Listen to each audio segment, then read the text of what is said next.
I can only do so much myself, and I think I want to take a moment to talk about someone, my brother Rick.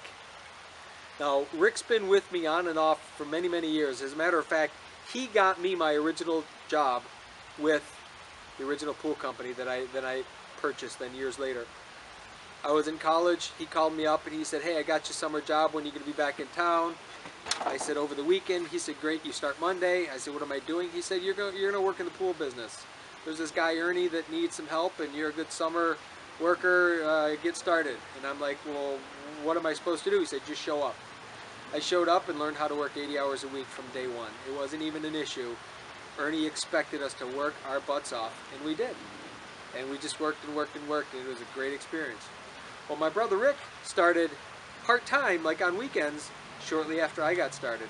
And then years later, after I bought the company, he came to work for me on and off over the years.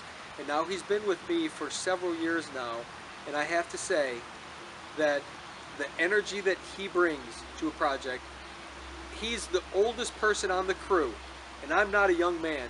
He's 9 years older than me, and he does the hardest physical labor.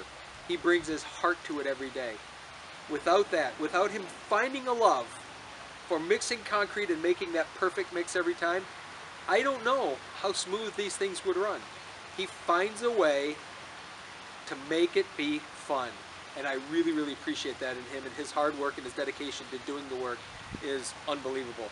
Especially, you know, most people in their mid-50s are going to not think of that at all. Rick gets up every morning and drags himself here and performs, and I appreciate that a lot. I just can't even imagine me 9 or 10 years from now doing this, although maybe I still will.